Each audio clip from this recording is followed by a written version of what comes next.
ನಮಸ್ಕಾರ. ನಾನು ನಿಮ್ಮ ಭಾಗ್ಯನಾರಾಯಣ ಬೊಗ್ಗವರಪು. ನೀವು ನೋಡ್ತಾ ಇದ್ದೀರಿ ಸುದ್ದಿ ಸರ್ಕಲ್.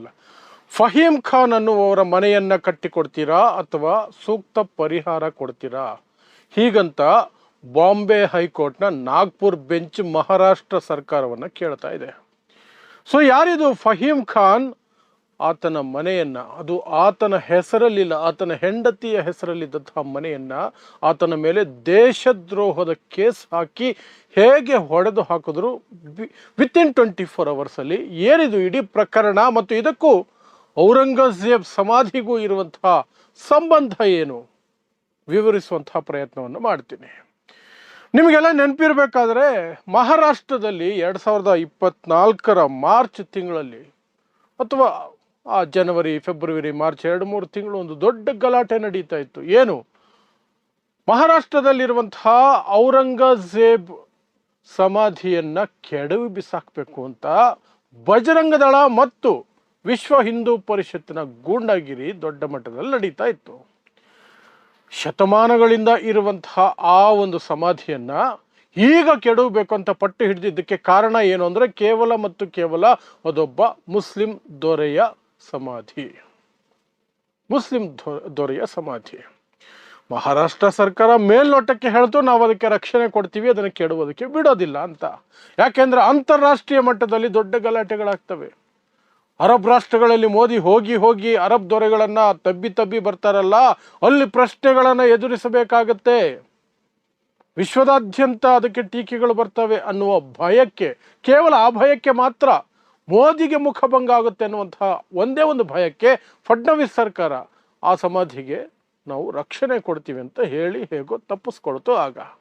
ಆದರೆ ಒಳಗೊಳಗೆ ಮುಸ್ಲಿಮರಿಗೆ ಆಗಿನ ಔರಂಗಜೇಬ್ನ ಸಮಾಧಿಗೆ ರಕ್ಷಣೆ ಕೊಡ್ತೀನಿ ಅಂತ ಹೇಳಿದಂತಹ ಸರ್ಕಾರ ನಾಗಪುರದಲ್ಲಿದ್ದಂತಹ ಮುಸ್ಲಿಮರಿಗೆ ಯಾವ ರೀತಿ ಕಿರುಕುಳ ಕೊಡಬೇಕೋ, 125 ಜನರ ಮೇಲೆ ಸುಳ್ಳು ಕೇಸುಗಳನ್ನು ಹಾಕಿ ಜೈಲಿಗೆ ಹೇಗೆ ತಳ್ಳಬೇಕೋ, ಅವ್ರ ಮೇಲೆ ದೇಶದ್ರೋಹದ ಕೇಸುಗಳನ್ನು ಹೇಗೆ ಹಾಕಬೇಕೋ ಅದನ್ನು ಮಾತ್ರ ಸದ್ದಿಲ್ಲದೆ ಮಾಡಬೇಕಾಗ್ತು. ಅದರಲ್ಲಿ ಒಬ್ಬ ವ್ಯಕ್ತಿನೇ ಫಹೀಮ್ ಖಾನ್ ಅನ್ನುವಂಥವ್ರು. ಸೊ ಏನು ಅಂತ ಪೂರ್ತಿ ಹೇಳ್ತೀನಿ. ಆ ಗಲಾಟೆಗಳು ನಡೀತಾ ಇತ್ತಲ್ಲ ಸಮಾಧಿ ತೆಗಿಬೇಕು ಅಂತ, ಅದೇ ರೀತಿ ನಾಗ್ಪುರದಲ್ಲೂ ಸಹ ಪ್ರತಿಭಟನೆಗಳನ್ನು ಮಾಡ್ತಿದ್ರು, ಮೆರವಣಿಗೆ ಮಾಡ್ತಾ ಇದ್ರು. ಯಾರು? ಈ ವಿಶ್ವ ಹಿಂದೂ ಪರಿಷತ್ತು ಮತ್ತು ಬಜರಂಗ ದಳದ ಗೂಂಡಾಗಳು. ಆ ಸಂದರ್ಭದಲ್ಲಿ ಅವರು ಒಂದು ಹಸಿರು ಬಟ್ಟೆಯನ್ನ ಸುಡ್ತಾರೆ. ಆ ಹಸಿರು ಬಟ್ಟೆಯಲ್ಲಿ ಕುರಾನ್ನ ಆಯತ್ತುಗಳಿದ್ದವು ಅಂತ ಆರೋಪ ಬಂತು. ಯಾವಾಗ ಕುರಾನ್ನ ಆಯತ್ತುಗಳನ್ನು ಸುಟ್ಟಿದ್ದಾರೆ ಅನ್ನುವಂತಹ ಆರೋಪಗಳು ಬಂತೋ ಅಲ್ಲಿದ್ದಂತಹ ಮುಸ್ಲಿಮರು ಒಂದಷ್ಟು ಜನ ಗಲಾಟೆ ಮಾಡಿದ್ರು, ಗಲಭೆಗಳಾಯಿತು. ಆ ಸಂದರ್ಭದಲ್ಲಿ ಪೊಲೀಸರು 125 ಜನ ಕೇವಲ ಮುಸ್ಲಿಮರನ್ನ ಅರೆಸ್ಟ್ ಮಾಡಿ ಜೈಲಿಗಟ್ಟಿದ್ರು. ಗಲಭೆಗಳು ಒಂದೇ ಕಡೆಯಿಂದ ಆಗಲ್ಲ, ಆದರೆ ಅರೆಸ್ಟ್ ಆದವರು ಆಲ್ಮೋಸ್ಟ್ ಎಲ್ಲರೂ ಸಹ ಮುಸ್ಲಿಮರೇ ಆಗಿದ್ರು. ಅಲ್ಲಿಗೆ ನೀವು ಆ ಸರ್ಕಾರದ ಮನಸ್ಥಿತಿಯನ್ನು ಅರ್ಥ ಮಾಡ್ಕೊಳ್ಬೋದು. BJP ಸರ್ಕಾರ ರೀ, ಫಡ್ನವೀಸ್ ರೀ ಮುಖ್ಯಮಂತ್ರಿ, ಇನ್ನು ಹೆಚ್ಚಿಗೆ ವಿವರಿಸೋ ಅವಶ್ಯಕತೆನೇ ಇಲ್ಲ ಯಾರು ಟಾರ್ಗೆಟ್ ಆಗ್ತಾರೆ ಅನ್ನೋದಕ್ಕೆ. ಆ 125+ ಜನರಲ್ಲಿ ಪ್ರಮುಖವಾದ ವ್ಯಕ್ತಿ ಅಂದ್ರೆ ಫಹೀಮ್ ಖಾನ್ ಅನ್ನುವಂತಹ ಲೋಕಲ್ ಲೀಡರ್, ಮುಸ್ಲಿಂ ಸಮುದಾಯದ ಲೀಡರ್ ಆಗಿದ್ರು. ಗಡ್ಕರಿ ವಿರುದ್ಧ ಚುನಾವಣೆಯಲ್ಲಿ ಸ್ಪರ್ಧೆ ಮಾಡಿದ್ರು, ಕಡಿಮೆ ಮತಗಳನ್ನೇ ಪಡೆದಿದ್ರು. ಆದರೆ ಗಡ್ಕರಿ ವಿರುದ್ಧ ಸ್ಪರ್ಧೆ ಮಾಡಿದ್ದಂತಹ ವ್ಯಕ್ತಿ ಫಹೀಮ್ ಖಾನ್. ಅವರನ್ನ 39 ವರ್ಷ ವಯಸ್ಸವರಿಗೆ ಅವರನ್ನ ಅರೆಸ್ಟ್ ಮಾಡಿ ತಗೊಂಡು ಹೋದ್ರು. ಆ ಗಲಭೆಗಳಿಗೆ ಈತನೇ ದೊಡ್ಡ ಲೀಡರ್ ಅಂತ ಹೇಳಿ ಆತನ ಮೇಲೆ ಮತ್ತು ಇನ್ನು ಮಿಕ್ಕಂತ ಎಲ್ಲರ ಮೇಲೂ ಸಹ ದೇಶದ್ರೋಹದ ಪ್ರಕರಣಗಳನ್ನು ಹಾಕಿದ್ರು. ಸೊ ಆ ಗಲಭೆಗಳು ಆಗಿದ್ದು ಮಾರ್ಚ್ 17, 2025ನೇ ತಾರೀಕು.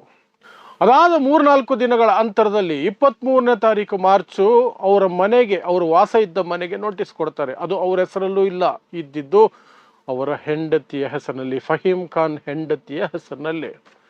23ಕ್ಕೆ ನೋಟಿಸ್ ಕೊಟ್ಟು ವಿತಿನ್ 24 ಅವರ್ಸ್ ಬುಲ್ಡೋಸರ್ ತಗೊಂಡು ಬಂದು ಆ ಮನೆಯನ್ನು ಕೆಡವಿ ಬಿಸಾಕಿದ್ರು.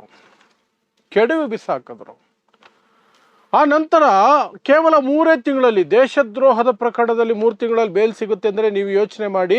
ಯಾವ ಸಾಕ್ಷ್ಯಗಳು ಇಲ್ಲ, ಎಂಥದ್ದು ಇಲ್ಲ, ಸುಮ್ಮನೆ ಎತ್ಕೊಂಡೋಗಿ ದೇಶದ್ರೋಹದ ಕೇಸ್ ಹಾಕಿರೋದು ಅಂತ ಅರ್ಥ ಮಾಡ್ಕೊಳ್ಬಹುದು ನೀವು. ಅವ್ರಿಗೆ ಬೇಲ್ ಸಿಕ್ತು, ಫಹೀಮ್ ಖಾನ್ಗೂ ಸಿಕ್ತು, ಇನ್ನು 80+ ಹೆಚ್ಚು ಜನರಿಗೆ ಸಿಕ್ತು 125ರಲ್ಲಿ.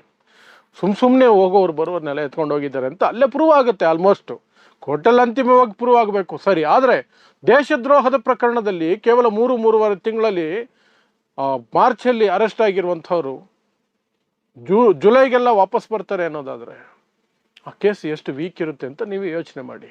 ಬೇಲು ಸಿಕ್ತು, ಬಟ್ ವಾಪಸ್ ಬಂದವನಿಗೆ ಮನೆ ಇಲ್ಲ. ಹೆಂಡತಿಯ ಹೆಸರಲ್ಲಿದ್ದಂಥ ಮನೆಯನ್ನು ಹೊಡೆದು ಹಾಕಿದ್ರು, ಅಕ್ರಮ ಕಟ್ಟಡ ಅಂತ ಹೇಳಿದ್ರು ಸಹ ವಿತಿನ್ 24 hours ನೋಟಿಸ್ ಇವತ್ತು ಕೊಟ್ಟು ನಾಳೆ ಹೊಡೆದು ಬಿಡೋದು. ಏನೂ ಇಲ್ಲ, ಕೋರ್ಟ್ ಬೇಕಾಗಿಲ್ಲ, ಕಚೇರಿ ಬೇಕಾಗಿಲ್ಲ, ಏನೂ ಇಲ್ಲ. ಸುಪ್ರೀಂ ಕೋರ್ಟೇ ಹೇಳಿದೆ 1 ವಾರದ ನೋಟಿಸ್ ಕೊಡಬೇಕು ಅಂತ. ಅದನ್ನೂ ಪಾಲಿಸಿಲ್ಲ. ಫಹೀಮ್ ಖಾನ್ ಕೋರ್ಟಿಗೆ ಹೋದರು. ಫಹೀಮ್ ಖಾನ್ ಹೆಂಡತಿ ಕೋರ್ಟ್ಗೆ ಹೋದರು.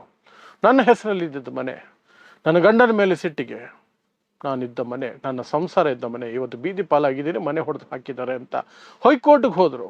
Bombay high court, Nagpur bench. ಅಲ್ಲಿ ಸುಮಾರು 7-8 ತಿಂಗಳು ವಿಚಾರಣೆ ನಂತರ ಈಗ ಹೈಕೋರ್ಟ್ ನಾಗಪುರದ ಬೆಂಚು ಮಹಾರಾಷ್ಟ್ರ ಸರ್ಕಾರ ಅಥವಾ ನಾಗಪುರದ ಜಿಲ್ಲಾಡಳಿತಕ್ಕೆ ಹೇಳ್ತಾ ಇದೆ, ಕೇಳಿದೆ, ಅವರಿಗೆ ಮನೆ ಕಟ್ಟಿ ಕೊಡ್ತೀರಾ, ಸೂಕ್ತ ಪರಿಹಾರ ಕೊಡ್ತೀರಾ, ಅಲ್ಲಿಗೆ ನೀವು ಹೊಡೆದು ಹಾಕಿದ್ದು ಅಕ್ರಮ ಅಂತ ಹೇಳಿದಂಗೆ ಆಯ್ತು ಕೋರ್ಟು. ಮಾರ್ಚ್ 4ನೇ ತಾರೀಕು ವಿಚಾರಣೆ ಇದೆ. ಅಷ್ಟರೊಳಗಡೆ ಡಿಸೈಡ್ ಮಾಡಿ. 2 ಆಪ್ಷನ್ ನಿಮಗೆ.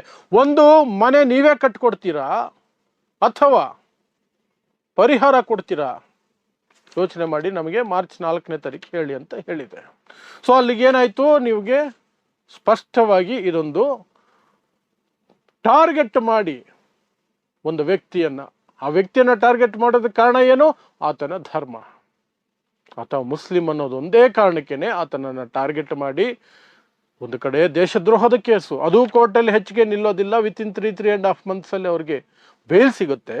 ಈ ಕಡೆ ಆತನ ಹೆಂಡತಿಯ ಹೆಸರಲ್ಲಿದ್ದಂತಹ ಮನೆಯನ್ನು ಧ್ವಂಸ ಮಾಡಿ ಬಿಸಾಕಿದ್ರು. ಇದು ಫಡ್ನವೀಸ್ ಸರ್ಕಾರ ಮಾಡಿರುವಂತಹ ಒಂದು ದೊಡ್ಡ ಸಾಧನೆ. ಈಗ ಬಾಂಬೆ ಹೈಕೋರ್ಟು ಕಪಾಳಕ್ಕೆ ಬಾರಿಸ್ದಂಗೆ ಹೇಳ್ತಾ ಇದೆ, ನೀವು ಮನೆ ಕಟ್ಕೊಡ್ತೀರಾ, ಪರಿಹಾರ ಕೊಡ್ತೀರಾ, ಮಾರ್ಚ್ 4ನೇ ತಾರೀಕು ವಿಚಾರಣೆಗೆ ಬರೋದಕ್ಕಿಂತ ಮೊದಲು ಡಿಸೈಡ್ ಮಾಡ್ಕೊಂಡು ಬನ್ನಿ ಅಂತ. ಸೊ ಸುಪ್ರೀಂ ಕೋರ್ಟ್ ಆರ್ಡರ್ಸ್ ಇದ್ದರೂ ಸಹ ದುರಹಂಕಾರದಲ್ಲಿ ಅಥವಾ ದ್ವೇಷದಲ್ಲಿ ಮಾಡುವ ಕೆಲವು ಕೃತ್ಯಗಳಿಗೆ ಮಾತ್ರ ಕೋರ್ಟುಗಳ ಮೂಲಕ ಛೀಮಾರಿ ಹಾಕಲಾಗುತ್ತೆ ಅನ್ನೋದಕ್ಕೆ ಇದೊಂದು ಪ್ರಕರಣ ಸಾಕ್ಷಿ. ಇಂತಹ ಪ್ರಕರಣಗಳು ಉತ್ತರ ಪ್ರದೇಶದಲ್ಲಿ, ಮಧ್ಯಪ್ರದೇಶದಲ್ಲಿ ನೂರಾರು ನಡೆದಿರ್ತವೆ. ಕೆಲವು ಪ್ರಕರಣಗಳಲ್ಲಿ ಮಾತ್ರ ಒಂದಷ್ಟು ಸಮಾಧಾನಕರವಾದಂತಹ ಕೋರ್ಟ್ ಆದೇಶಗಳು ಬರ್ತವೆ. ಅಂತಹದರಲ್ಲಿ ಇದು ಒಂದು. ಸೊ ಇದಿಷ್ಟು ಫಹೀಮ್ ಖಾನ್ ಅನ್ನುವಂಥವ್ರ ಮನೆಯನ್ನ ಅಥವಾ ಅವರ ಹೆಂಡತಿ ಹೆಸರಲ್ಲಿದ್ದಂತಹ ಮನೆಯನ್ನ ವಿನಾಕಾರಣ ಹೊಡೆದು ಹಾಕಿ ಅವರ ಮೇಲೆ ದೇಶದ್ರೋಹದ ಕೇಸ್ ಹಾಕಿ ಜೈಲಿಗೆ ಹಾಕಿದಂತಹ ಪ್ರಕರಣದಲ್ಲಿ ಹೈಕೋರ್ಟ್ ಮಹಾರಾಷ್ಟ್ರ ಸರ್ಕಾರಕ್ಕೆ ಕಪಾಳಕ್ಕೆ ಬಾರಿಸಿರುವಂತಹ ಒಂದು ಆದೇಶದ ವಿವರಗಳು. ಇಂತಹದೇ ವಿಶೇಷ ಸುದ್ದಿಗಳಿಗಾಗಿ ನೋಡ್ತಾ ಇರಿ ಸುದ್ದಿ ಸರ್ಕಲ್. ನಾನು ನಿಮ್ಮ ಭಾಗ್ಯನಾರಾಯಣ ಬೊಗವರಪು.